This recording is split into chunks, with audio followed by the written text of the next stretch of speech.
तुम स्कूल जाके पता करो। देखो महेश, प्रिंसिपल और बाकी का स्टाफ और क्या जाने, मैं कालू से बात। एक और इम्पोर्टेंट चीज़ है, अजीब बात है कि वो इस केस फाइल में नहीं है। क्या मिसिंग है? डिटेल पोस्टमार्टम रिपोर्ट अब तक फाइल नहीं हुई है। नहीं हुई है? नहीं, हमसे छूटी नहीं है। डिटेल्ड रिपोर्ट अभी तक हमें मिली नहीं है, तो हम उसे अटैच कैसे कर दें? अपडेट तो होगा कल्पेश कि कब तक आने वाली है। अब ये तो नंदिता जी ही बता सकती हैं कि रिपोर्ट कब तक तैयार होगी। 1-2 दिन और लग जाएंगे। जैसे हो जाएगा मैं आपको फोन करती हूँ। इन्वेस्टिगेशन के हिसाब से श्रुति के साथ जो कुछ हुआ उसका जिम्मेदार कालू यादव था, तो उसका डीएनए मैच किया गया था। नहीं, ऐसी कोई रिक्वेस्ट नहीं आई हमारे पास। और मैंने डॉक्टर रागिनी प्रधान का इंटरव्यू देखा था टीवी पर, लेकिन वो तो हमारे मेडिकल इन्वेस्टिगेशन टीम का हिस्सा है ही नहीं। मतलब ये डॉक्टर रागिनी प्रधान आपकी टीम में नहीं है? नहीं, जहाँ तक मुझे पता है वो तो प्राइवेट प्रैक्टिस करती है। हाँ, लेकिन जब हम विक्टिम की डेड बॉडी पोस्टमार्टम के लिए तैयार कर रहे थे, तब सब इंस्पेक्टर कल्पेश शर्मा ने डॉक्टर रागिनी प्रधान को अलग से बुला लिया था। एनीवे, मैं डिटेल रिपोर्ट तैयार कर रही हूँ, रेडी होते ही आपके पास भिजवा दूंगी। अब इस केस में आगे आने वाली बातें बहुत चौंकाने वाली थी। ये नई इन्वेस्टिगेटिंग टीम को एक ऐसे भंवर में पटकने वाली थी कि कालू यादव के मुख्य अभियुक्त होने के बावजूद केस की फाइल को क्लोज करने के लिए अभी उन्हें कड़ी मेहनत करनी थी।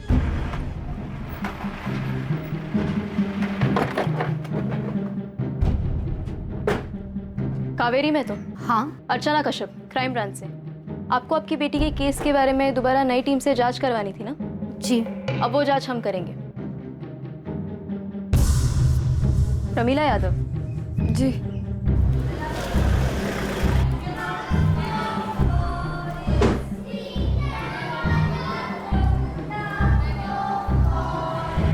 कुछ लेंगे सर? चाय, कॉफी? सीसीटीवी फुटेज जो पहली टीम को नहीं दिए थे आपने। और सीसीटीवी तो अभी लगना शुरू हुआ है श्रुति का केस होने के बाद, और सब जगह लगवा रहे हैं। आप चाहें तो चेक कर सकते हैं। महेश, मुझे 5 मिनट में तुम, निधि दहिया और दक्षा जायसवाल एक साथ यहाँ पर चाहिए। 5 मिनट में तो नहीं हो पाएगा, बच्चों की क्लास चल रही है। कब खत्म होगी क्लास? अरे ऐसे कैसे कह रही है? आपके फोन नहीं आया था? एक सेकंड, ये मेरा फोन देख लीजिए। इसमें आपको वो नंबर मिल जाएगा जिससे फोन आया था, बताया गया था कि मेरी बेटी के साथ जो है उसमें किशन भंडारी का ही हाथ है। इसकी कोई जरूरत नहीं है, ये नंबर हमारे पास भी है। फोन पीसीओ से आया था और इसी पीसीओ से हमें भी एक कॉल आया था।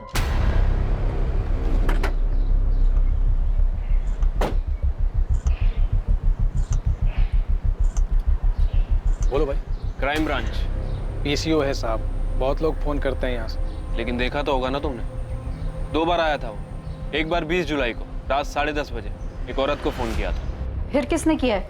किसी स्कूल वाले ने ही। और दूसरी बार 25 जुलाई को दोपहर 3:30 बजे मुझे फोन किया था। PSI Lalit speaking, crime branch. आप लोग इस केस पर हो? अब 1 रुपया मिलता है साहब एक फोन का, क्या याद रखो? तो याद होता तो बता देता। देख, कोशिश कर उस आदमी को याद करने के लिए, बहुत ही काम का आदमी है वो हमारे लिए। आप मुझे थोड़ा वक्त दीजिए, मैं कोशिश करता हूँ। अगर 2 बार आया है तो हो सकता है मोहल्ले का ही हो। अगर फिर से देखूंगा तो याद आ जाएगा। लेकिन साहब ये भी तो हो सकता है कि बाहर का हो और सिर्फ फ़ोन करने के लिए यहाँ पे आया हो।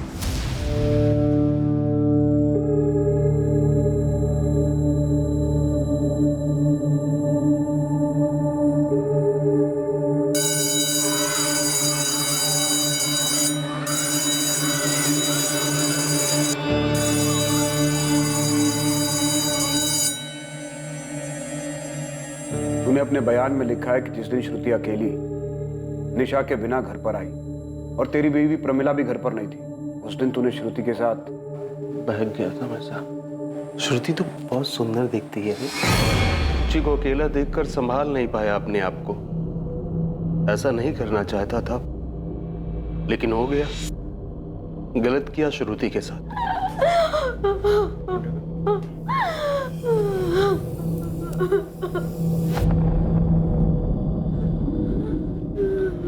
जो हुआ उसे भूल जा बेटा, किसी को बोलना मत।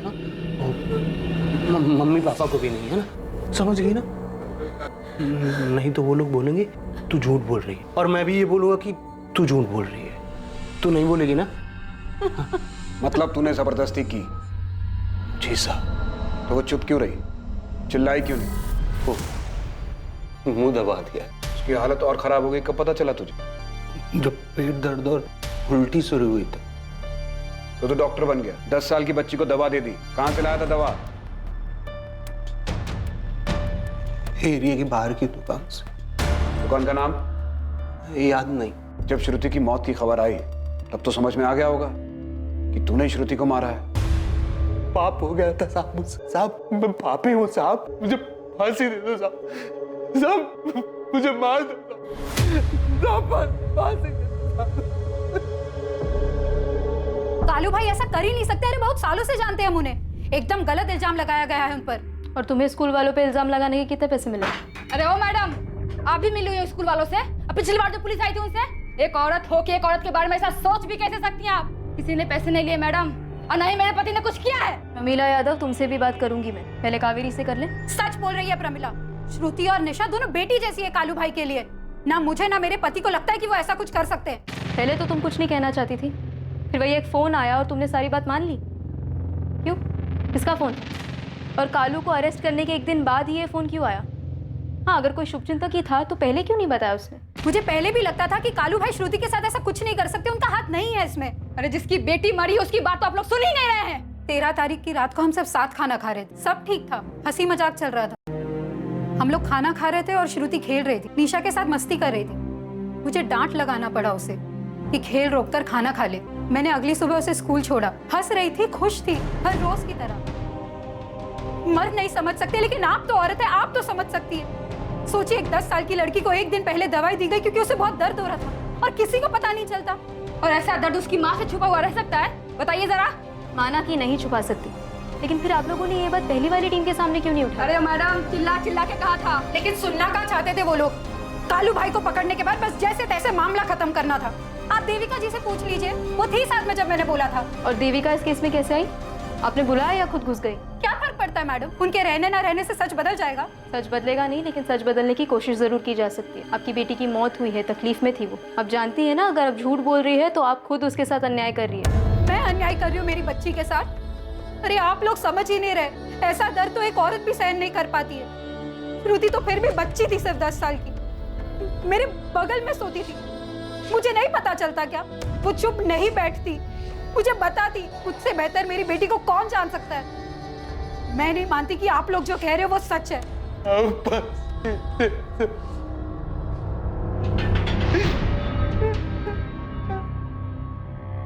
कालू तू सच बोल रहा है? लड़की चिल्लाई नहीं, किसी से कुछ नहीं कहा,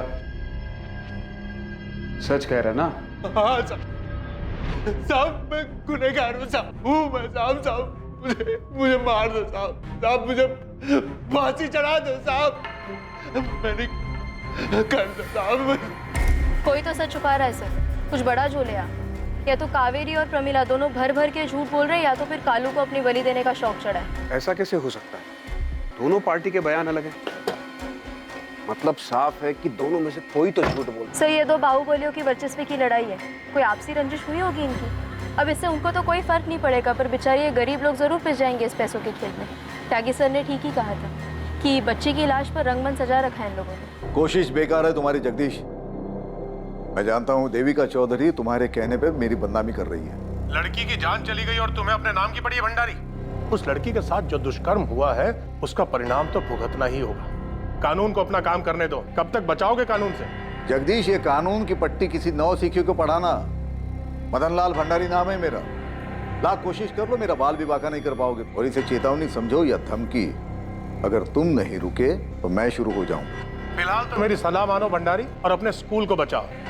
इन क्राइम ब्रांच वालों के हाथ कुछ लग गया ना तो ताला लगा देंगे तुम्हारे स्कूल पर भी और तुम्हारे बेटे की आजादी पर भी। क्यों अस्पताल नहीं गए श्रुति के साथ? मतलब क्या कहना क्या चाहते हैं आप? अरे हमें तो जैसे ही पता चला तुरंत हम उसकी मदद में लग गए थे।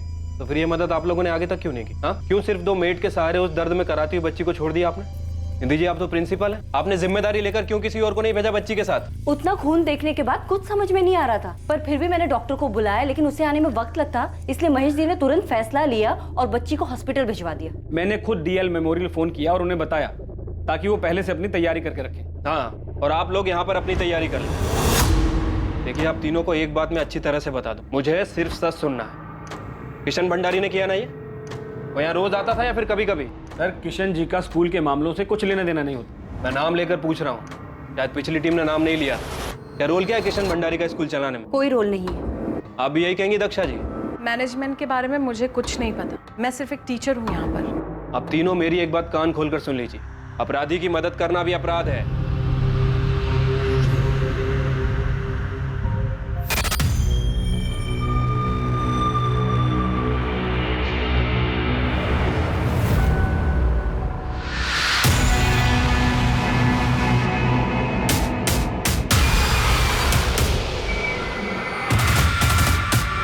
ये झमेला तुम ही देखो महेश, मैं रेजिग्नेशन दे रही हूँ। सोच लीजिए मैडम, ये दो बाहुबलियों की आपस की लड़ाई है और बेवजह स्कूल को बदनाम किया जा रहा है। आरोपी तो जेल के अंदर है।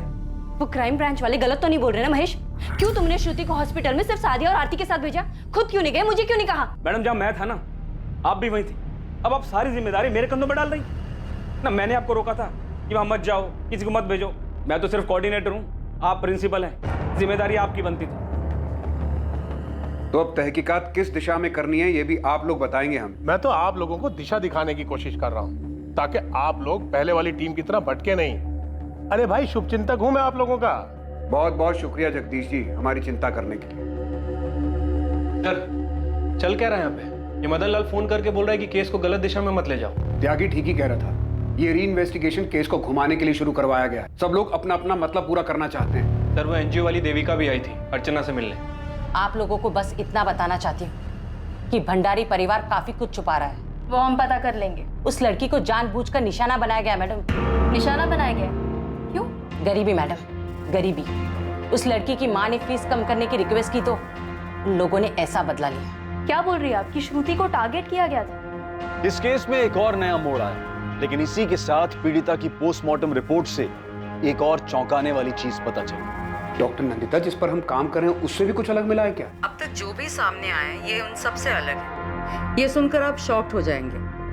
मुझे लगता है ये सारी चीजें जानबूझकर छिपाई गई, केस को दबाने के लिए कवर अप किया गया है। मैं अभी पहुंच रहा हूँ। पुरानी टीम कह रही है कि उनको भी नहीं पता था। ये झूठ बोल रहे हैं वो लोग। मैंने जब किशन भंडारी का नाम लिया था तभी बताया था उनको कि मैं फीस कम करवाने के लिए स्कूल गई थी। हम पति पत्नी मिलकर भी इतना ही कमा पाते कि किसी तरह घर चला सके।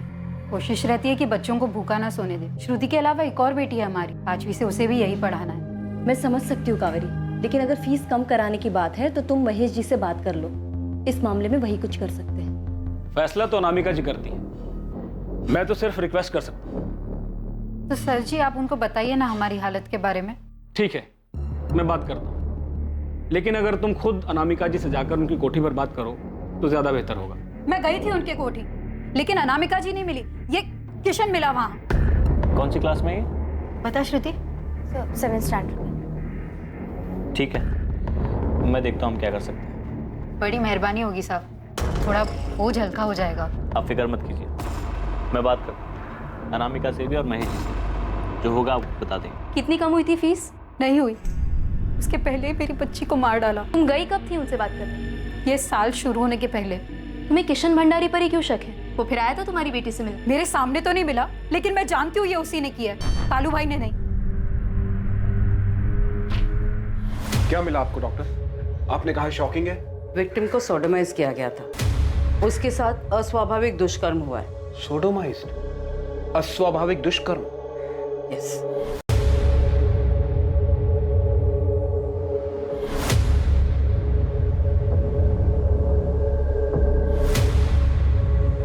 पूरे पोस्टमार्टम की हमने वीडियो रिकॉर्डिंग की है। इसके अलावा भी एक और चौंकाने वाली बात सामने आई ऑफिसर। विक्टिम की डेड बॉडी से हमें किसी पिल के कोई भी ट्रेसेस नहीं मिले। उसके साथ बहुत बुरी तरह से अस्वाभाविक दुष्कर्म हुआ है, जिसकी वजह से बहुत खून बहा और डेथ हुई। तो फिर ये प्रेगनेंसी वाली बात कहाँ से आ गई? मैं भी हैरान हूँ कि ये अफवाह सामने कैसे आई, जबकि श्रुति के साथ जो कुछ भी हुआ वो अननेचुरल था। वो फिजिकली इमेच्योर थी। फिजिकली इमेच्योर मतलब आप ये बोल रही हैं कि वो पेट से हो ही नहीं सकती? किसी भी हाल में हो नहीं सकती। मुझे ये समझ में नहीं आ रहा कि डॉक्टर रागिनी प्रधान इस नतीजे पर कैसे पहुंची और उन्होंने इन पिल्स का जिक्र कैसे किया। जब मैं पोस्टमार्टम कर रही थी तो मुझे समझ में आ रहा था कि कुछ ना कुछ तो गड़बड़ है। हमने विसेरा और डीएनए प्रिजर्व किया है और अब मैं श्योरिटी के साथ कह सकती हूँ कि विक्टिम प्रेग्नेंट हो ही नहीं सकती।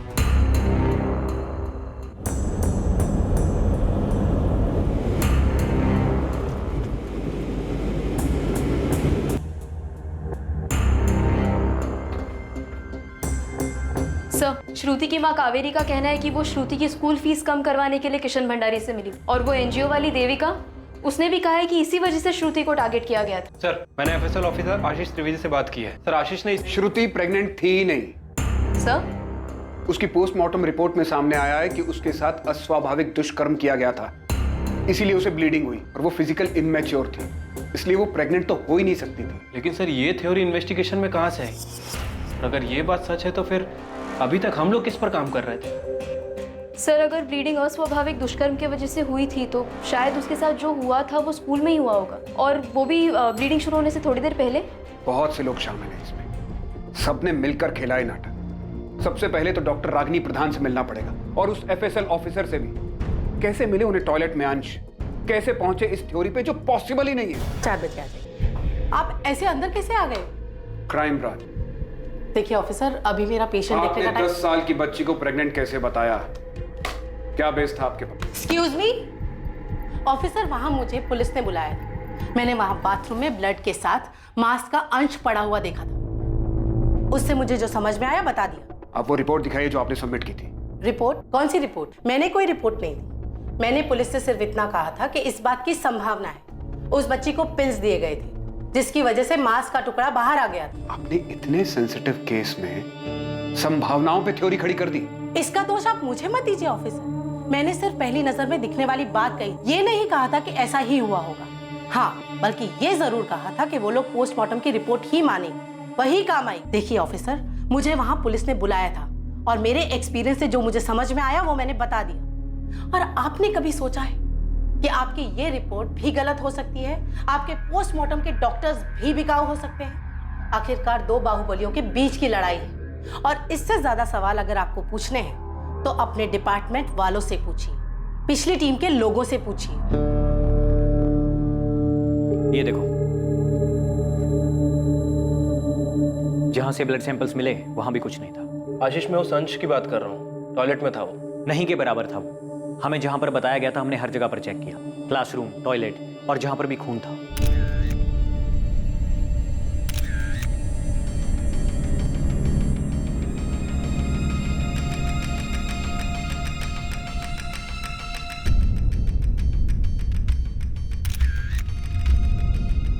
मैं जानता हूं कि तुम उस अंश के बारे में बात कर रहे हो जो टॉयलेट से मिला था, लेकिन मुझे लगता है वैसा है नहीं जैसा बोला जा रहा था। मैंने डॉक्टर नंदिता से बात की कि विक्टिम के साथ ऐसा दुष्कर्म नहीं हुआ था। आशीष, ऐसा भी तो हो सकता है कि कोई गलती हुई हो, सीन को क्रिएट किया गया। ये मैं नहीं बता सकता। हम उन्हीं चीजों को जांचते हैं जो क्राइम सीन से मिली होती हैं। इसमें मैं क्या सीन क्रिएट कर सकता हूँ? उसके साथ अस्वाभाविक तरीके से दुष्कर्म हुआ था। बहुत बुरे तरीके से हुआ था। डॉक्टर जयदेव का मानना है कि जिस अंश के बारे में बात हो रही है वो आंतों का टुकड़ा हो सकता है। आंतों का टुकड़ा?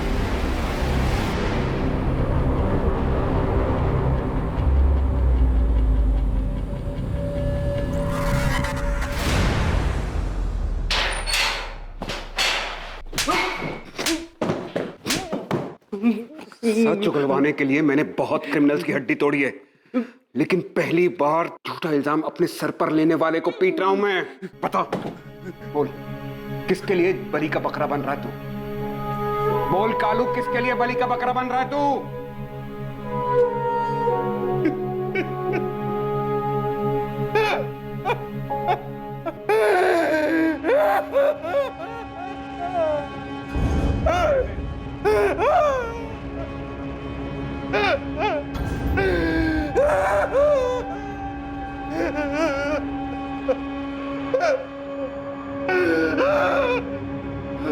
पानी पी।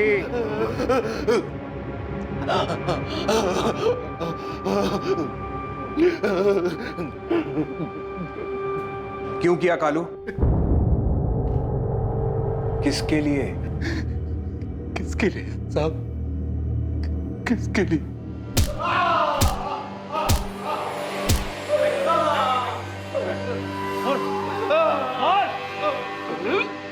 तूने किया ना रेप? हाँ? तूने किया ना? पहले वाले साहब दिन रात मारते थे, ऐसा लिटा के। पता नहीं कैसे कैसे साहब कहाँ मारा है साहब, हम दिखा भी नहीं सकते आपको। बड़े साहब ने ही मुझे बताया कि मैंने क्या तोते के जैसे रटा दिया। किसी ने भी नहीं सोचा कि उस बच्ची को मैं बहुत ज्यादा प्यार करता था, अपनी बेटी के जैसे। मेरी बात किसी ने नहीं मानी, किसी ने नहीं मानी साहब। लेकिन मैंने तो नहीं मारा तुझे, आराम से पूछा था, फिर सच क्यों नहीं बोला तू? वो साहब लोग भी आते थे तो यही बोलते थे, लेकिन अगर मैंने कुछ किया हो तो बताओ। वो पूछते थे फिर मारते थे, पूछते थे फिर मारते थे। परेशान हो गया था, मैंने तो उम्मीद छोड़ दी। इसीलिए वही आपसे बता दिया। साहब अरे बाहर जाके मैं करूंगा भी क्या? दुनिया की नजरों में हजारों सवाल होंगे, सब बलात्कारी कहेंगे मुझे, अपनी बेटी का ही बलात्कार। अपने घर वालों से कैसे नजर मिलाओगे साहब? उम्मीद मत छोड़ कालू। श्रुति की माँ कावेरी ने भी यकीन नहीं किया कि तू ऐसा कुछ कर सकता है। तुझे पकड़ा तो उन लोगों ने हंगामा कर दिया। हम इस केस की जांच फिर से कर रहे हैं।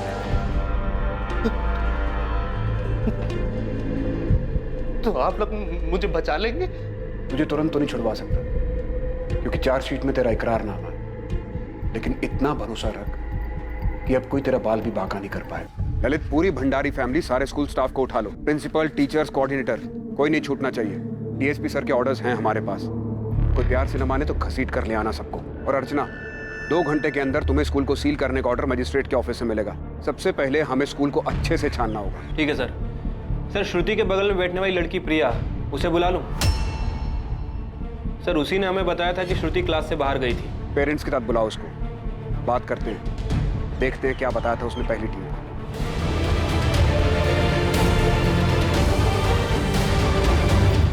मेरी तरफ इशारा कर रहे हो माथुर? इशारा नहीं कर रहा हूं त्यागी, सीधे सीधे पूछ रहा हूं। इस केस में तुमने अपराधियों के साथ मिलकर काम किया? जो मुंह में आए बको मत, सोच समझ कर बोलो। हमने वही किया जो इन्वेस्टिगेशन में पता चला। और ये पोस्टमार्टम की रिपोर्ट तो अभी आई है ना? क्या अब तक हम हाथ पर हाथ धरकर बैठे रहते? खेल खेल रहे हैं ये लोग। तुम क्यों चिढ़ रहे हो कल्पेश? तुम्हारा खेल बिगड़ गया इसके लिए? मिली भगत सामने आ गई सबकी। अब ये भी बता दो कि डॉक्टर रागिनी प्रधान कहां से आ गई इसमें? सुना वो तुम्हारी जान पहचान वाली है? मेरी जान पहचान वाली है, इसीलिए अर्जेंट में आई, क्योंकि टॉयलेट में कुछ पड़ा हुआ मिला था और वो बहुत बड़ा सबूत साबित हो सकता था। पानी में बह सकता था, वेस्ट हो सकता था। ऑन द स्पॉट डिसीजन लेना था, एक्सपर्ट की जरूरत थी, इसलिए डॉक्टर रागिनी प्रधान को बुलाया। समझ में आया? असली रिपोर्ट को साफ करने की पूरी तैयारी कर ली थी तुमने। किसके कहने पे किया ये सब? रिपोर्ट में और क्या क्या बदला सबने मिलकर? त्यागी, उस बच्ची को सोडोमाइज्ड किया गया था। फिजिकली इमैच्योर थी वो बच्ची। कैसे दबाई ये बात? बाहुबली लोगों का आते हैं इन सब में। अगर उन्हें कुछ दबाना ही है तो वो पोस्टमार्टम रिपोर्ट भी तो बदल सकते हैं। मैंने पहले बताया था माधव, रंगमंच सजाया गया बच्ची की लाश पर। यह केस उतना आसान है नहीं जितना दिखाई देता है। आग का कुआं है, जितनी गहराई में उतरोगे उतने जलोगे। बचोगे तो तुम भी नहीं त्यागी, क्योंकि तुम भी इसी रंगमंच का हिस्सा हो। सच्चाई को तो मैं खोद निकालूंगा, चाहे तुमने उसे कितने गहरे में क्यों ना दबा के रखा हो। और एक रिपोर्ट और बनेगी कि कैसे वर्दी पहन के तुम लोग अपराधियों के साथ जाकर मिल। ठीक है, हमने अपना काम किया, तुम अपना काम। लेकिन एक बात याद रखना, हम और तुम उन लोगों में से नहीं है। हम लकीर के इस तरफ हैं। नहीं त्यागी, मैं तुम्हारे हम में शामिल नहीं, मैं तुम्हारी तरफ नहीं। गलत दिशा में जा रहे हो ऑफिसर, गलती कर रहे हो तुम। गलती तो अब सुधारी है भंडारी जी। अब समझ में आया कि आपने केस को किस दिशा में भटकाया था। सर मेरी बात सुनिए। आप लोग जगदीश पाल के बहकावे में आ रहे हैं। वही मास्टरमाइंड है इस सब फसाद का। पता कीजिए आप, वो पोस्टमार्टम रिपोर्ट में उसी ने हेराफेरी करवाया। वो सब हम पता कर लेंगे, लेकिन अभी तू बताएगा कि तूने क्या हेराफेरी की है। चल सर।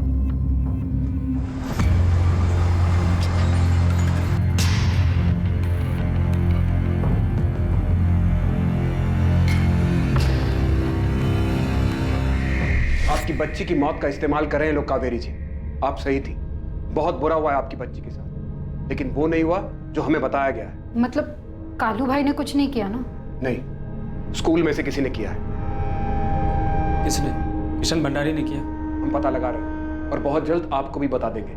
इन लोगों ने सबूत मिटाने की कोशिश की है, लेकिन हम लोग इन्हें छोड़ेंगे नहीं, पकड़ के रहेंगे। कुमार साहब को बोलो और भी काम है हमें। जो भी बात करनी है जल्दी करो। सुना नहीं क्या तुमने?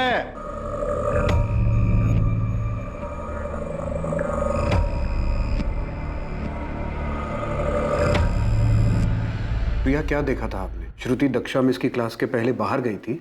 कहाँ गई थी बेटा? पता नहीं अंकल। मैं क्लास में थी, लेकिन मुझे लगा उसको किसी ने बुलाया था। मैंने ये बात पहले भी बताई थी। आपने ये बात पहले बताई थी? वो जो दूसरे पुलिस वाले अंकल है ना, उनको। श्रुति को किसने बुलाया था ये देखा तुमने?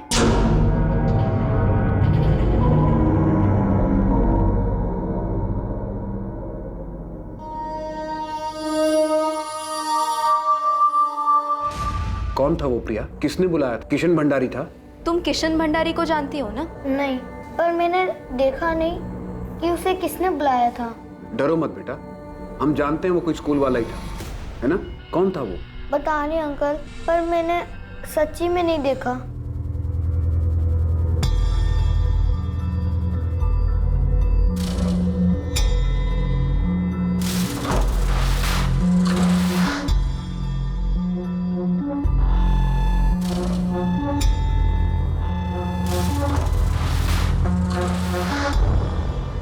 यहाँ से बाहर आई हो?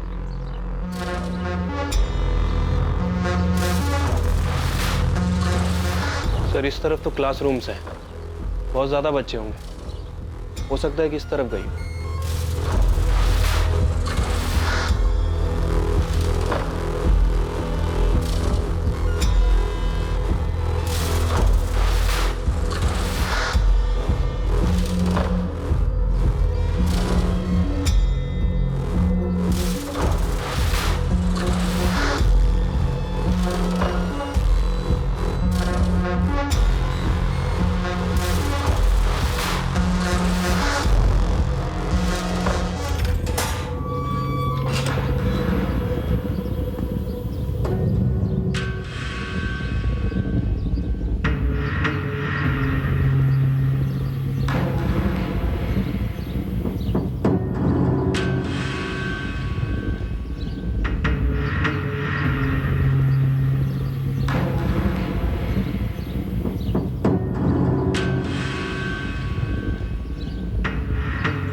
ये क्या है? साहब स्टोर रूम है। ताला क्यों लगा स्टोर रूम? साहब चाबी हमारे पास नहीं। जल्दी लेकर आओ। पहले स्कूल में कुछ हुआ और किसी को पता ही ना चले, ऐसा तो नहीं हो सकता। पर बच्चों को पता नहीं चला, एक बात समझ में आती है, यहाँ स्कूल में हर आदमी बच्चा बनने की कोशिश कर रहा है। तो मुझे लगता है कि स्कूल में जो भी हुआ है, ये प्रिंसिपल और ये महेश ये हमसे मिलकर छुपा रहे हैं। 14 जुलाई को लगभग 10:20 पे श्रुति क्लास से बाहर गई और लगभग 11:05 तक वापस आ गई। किसने बुलाया था उसे? किशन भंडारी ने या आप में से किसी एक ने? निधि जी। मैडम हम कुछ नहीं जानते, किशन जी का स्कूल के मामलों से कुछ लेना देना नहीं, तो वो स्कूल क्यों आएंगे? तुमसे पूछा मैंने, तुम्हारी शक्ल से ही झूठ टपक रहा है, तुम चुप रहो। निधि जी आप बताइए, क्या वो किशन था? मुझे नहीं पता, मैं अपने ऑफिस में थी। अगर वो आया भी होगा तो मुझसे नहीं मिला। आपसे मिला नहीं है? आप अपनी नौकरी बचाने के लिए उसे बचा रही हैं? अरे नहीं चाहिए ऐसी नौकरी, वैसे मैं ये नौकरी छोड़ रही थी, परेशान हो गई जवाब देते देते। बच्ची की जान चली गई, आपके स्कूल में सोडोमाइज किया गया उसे, और आप परेशान हो रही है जवाब देते देते। क्यों? क्योंकि आपसे स्कूल मालिक के फैमिली के बारे में पूछा जा रहा है। क्योंकि मुझे सच में नहीं पता, लेकिन शायद इस महेश को पता है, कुछ छुपा रहा है। मैंने इससे पहले भी कहा कि अगर कुछ भी पता है तो बता दे, लेकिन कुछ बता ही नहीं रहा है। मुझे समझ नहीं आ रहा कि मुझे क्यों घसीटा जा रहा है इस सब में। अरे जो कुछ हुआ ही नहीं तो कैसे बोल दूं? मैडम उस दिन किशन जी स्कूल आए ही नहीं थे। किशन नहीं तो कौन था? क्या वो तुम थे? तुमने बुलाया था श्रुति को क्लास से? अरे कैसी बातें कर रही हैं आप? मैं उस छोटी बच्ची के साथ ये सब करूंगा? उसके पड़ोसी कालू का काम है ये, और पहले वाली पुलिस उसे पकड़ भी चुकी है। पता नहीं अब आप लोग उसे बचाने की कोशिश क्यों कर रहे हैं?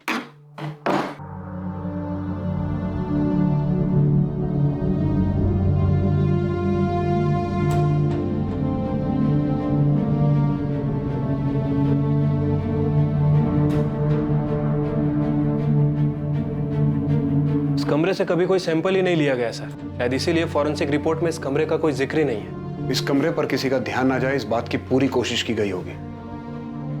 इस कमरे की आखिरी बार सफाई कब हुई थी?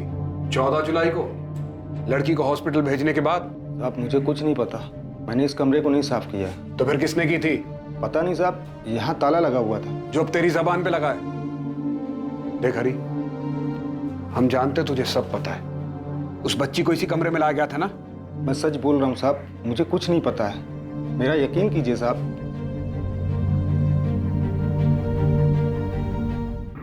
डॉक्टर नंदिता, हॉस्पिटल आते वक्त श्रुति ने ये ड्रेस पहना था? हाँ, इसी में आई थी वो। कैसे? क्योंकि क्राइम के वक्त उसने कुछ और पहना था। नहीं, ये कपड़े नहीं थे। ये ड्रेस लाने के पैसे तो मैंने दिए थे, लेकिन श्रुति ने स्कूल यूनिफॉर्म पहना था।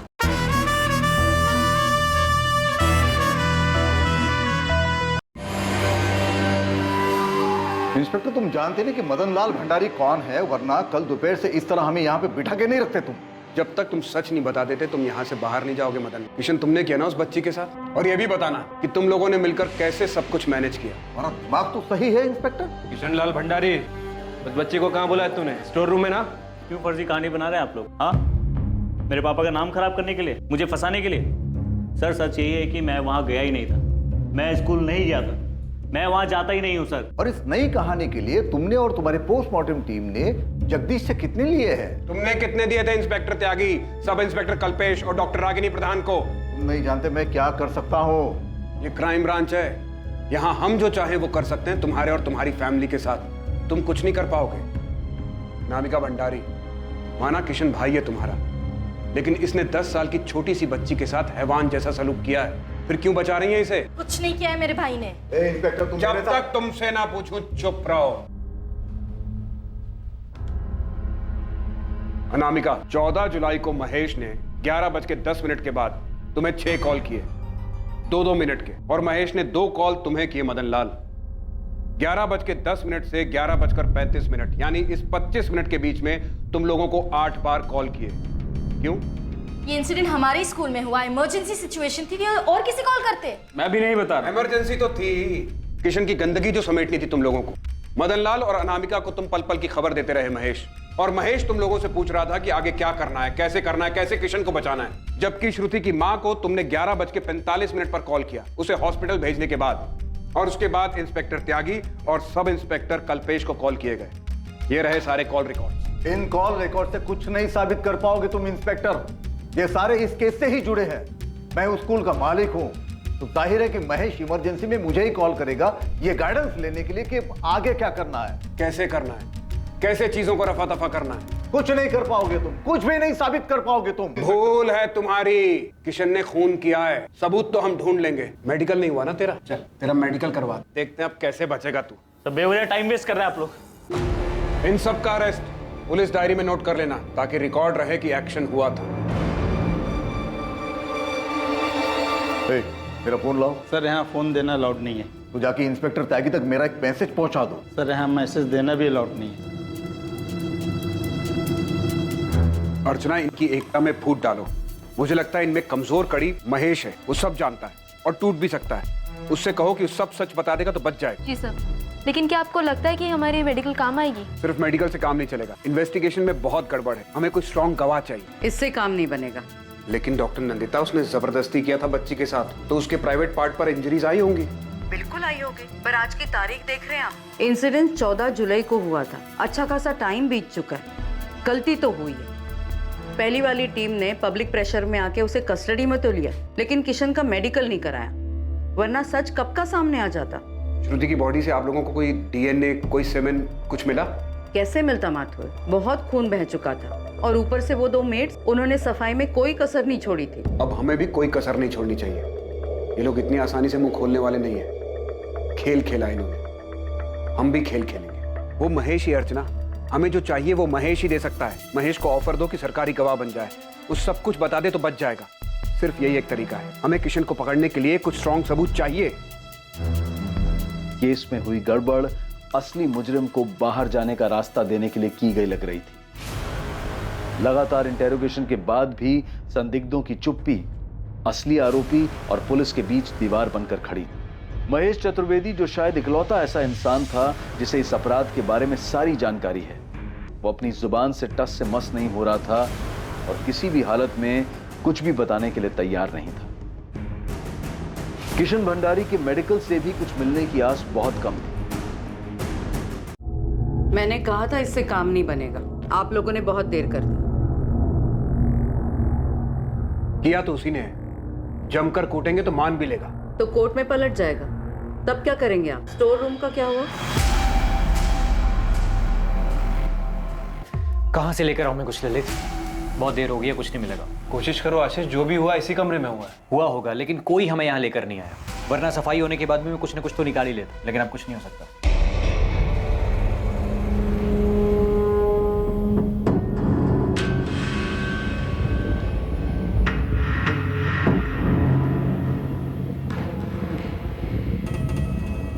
कुछ नहीं किया तूने, कुछ नहीं होने दूंगा तुम्हें। बस 1-2 दिन रुक जा, बेल हो जाएगी हमारी।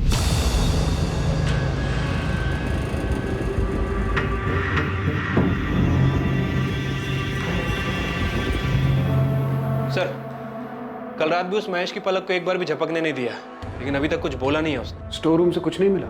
नहीं सर, फॉरेंसिक ने 6 घंटे मेहनत की, लेकिन। और उस फोन पर इंफॉर्मेशन देने वाले का, जिसने हमें और कावेरी को कॉल किया था? पीसी वाले मुस्ताक को फॉलो अप कर रहा हूं मैं। मैम, अगर किशन स्कूल आया भी होगा तो मैंने उसे नहीं देखा। मुझे पता है इस सब में महेश शामिल है। श्रुति की माँ फीस कम करवाने के लिए अनामिका के पास गई, लेकिन मिल गया उसे किशन। तभी से उसके मन में शैतान घुस गया होगा।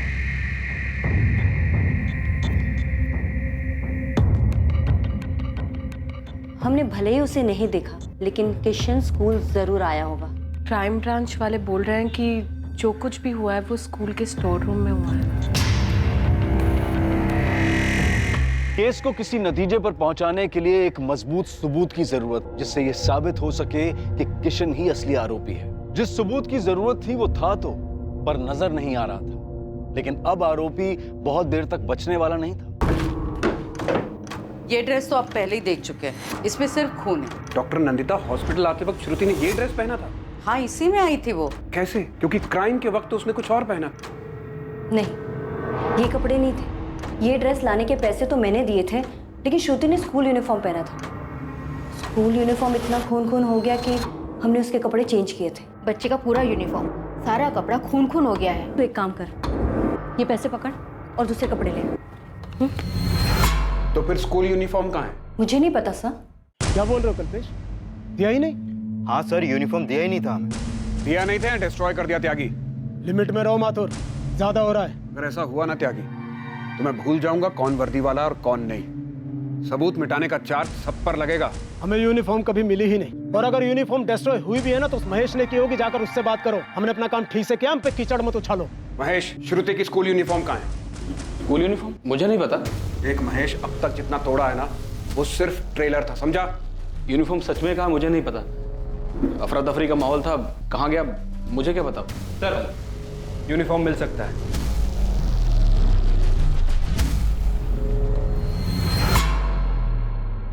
आरती और साध्या, श्रुति के कपड़े तुम दोनों ने बदले थे ना? हाँ, हमने ही बदले थे। स्कूल यूनिफॉर्म पहना था उसने। अभी कहाँ पर है वो? सर, श्रुति का बैग और यूनिफॉर्म स्कूल में ही था। महेश सर ने बोला कि दोनों को पैक करके उसके घर पे दे दो, तो मैंने दे दिया।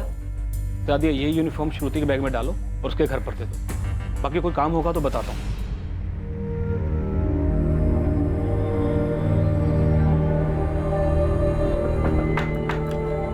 कावेरी बहन, ये श्रुति का बैग, कपड़े भी है इसमें।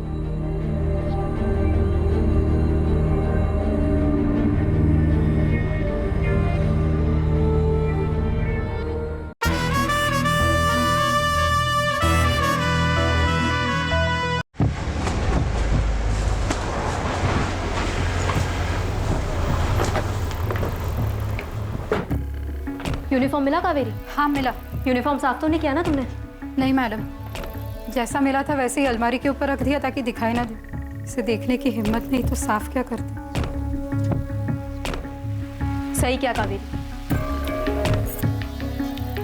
खून तो सूखा ही था, लेकिन अगर इसमें सीमन गिरा है तो मुझ पे छोड़ दो, मैं डीएनए निकाल कर आपको दे दूंगी। डू इट नंदिता, जो हो सके वो करो।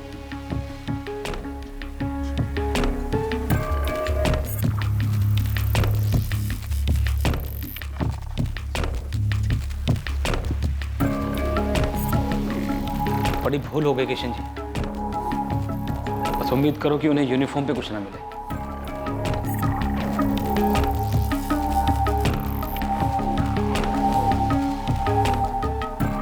श्रुति, हाँ वो 7th क्लास में है ना, उसकी माँ को फीस कम करवाना था उसका। हाँ जानता हूँ। हाँ तो लेके आ उसको, मैं बात करता हूँ। ठीक है, बुलाता हूँ। हाँ ऐसे नहीं, स्टोर रूम में लेके आ।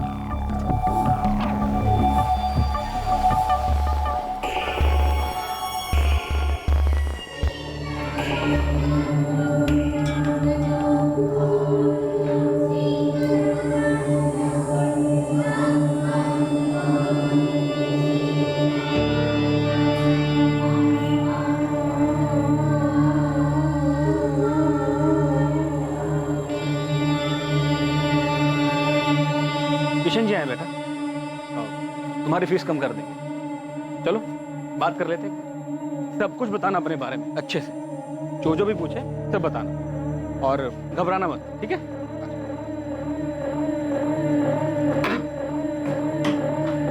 चलो। Good morning sir. Good morning, कैसी हो तुम? मैं ठीक हूँ सर। आओ।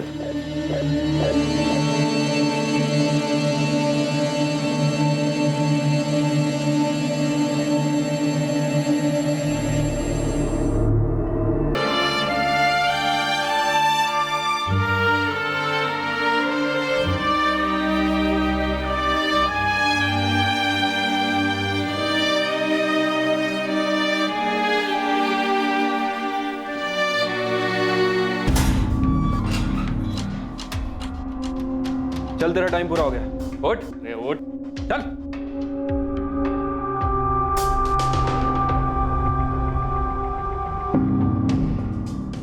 तुम्हारा एविडेंस मेरे हाथ में है माथुर। मैच हो गया? हाँ, मैच हो गया। श्रुति के कपड़ों से जो सीमन मिला था वो किशन भंडारी के डीएनए से मैच हो गया। मिल गया, उसी कमीने ने किया है। साइंटिफिक एविडेंस मिला है सर, इससे बेटर और क्या होगा।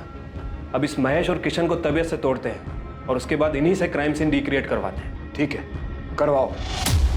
किशन भंडारी पर आईपीसी की धारा 377 अप्राकृतिक रूप से यौन संबंध बनाने के लिए, धारा 302 हत्या के लिए और महेश चतुर्वेदी पर धारा 304 गैर इरादतन हत्या के लिए और धारा 202 अपराध की जानकारी छुपाने के चार्जेस लगाए गए। किशन भंडारी के पिता मोहनलाल भंडारी पर आईपीसी की धारा 109 अपराध करने को उकसाने के लिए और धारा 201 सबूतों से छेड़छाड़ के चार्जेस लगाए गए। पुलिस की पहली जांच टीम को सस्पेंड कर दिया गया और अपना कर्तव्य सही तरह से ना निभाने के कारण उनके खिलाफ जांच के आदेश दिए। कालू यादव को उस पर लगे सभी आरोपों से बाइज्जत बरी कर दिया गया।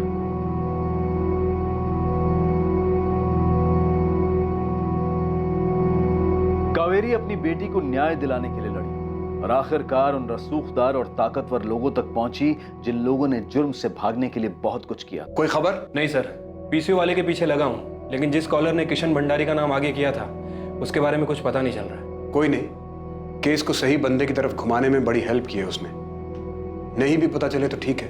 सर वैसे मुझे लगता है कि कोई स्कूल से ही होगा, शायद उसकी इंसानियत जाग गई होगी और उसने हमें फोन कर दिया। वो कॉलर अब तक अज्ञात है, क्योंकि उस अज्ञात कॉलर ने अपनी जिम्मेदारी समझी, क्योंकि श्रुति की मां ने हार नहीं मानी और अपनी आवाज उठाई, क्योंकि कई संगठनों ने आम लोगों का साथ दिया और केस को री इन्वेस्टिगेट करने की उनकी आवाज को बुलंद किया। नतीजा यह हुआ कि कानून की पकड़ से दूर जा रहे और सबूतों को मिटा चुके असली अपराधी पकड़े गए, वरना इस केस में एक गरीब निर्दोष की बलि चढ़ाने की पूरी तैयारी कर ली गई थी। हम उस इन्वेस्टिगेटिंग टीम की सराहना करते हैं जो इतनी बाधाओं से लड़ते हुए मामले की गहराई तक गई और असली आरोपियों को पकड़ने में सफल रही। हमारा सिस्टम ऐसे ही समर्पित और निष्ठावान लोगों के प्रतिबद्ध और सतर्क रहने से चलता है। अब मैं अनूप सोनी आपसे विदा लेता हूं। कल रात 11 बजे आपसे फिर मुलाकात होगी एक और नए केस के साथ। और याद रखिए, क्राइम और आपके बीच में सिर्फ इतना फर्क है कि आप कितने सतर्क हैं। सतर्क रहें, सुरक्षित रहें।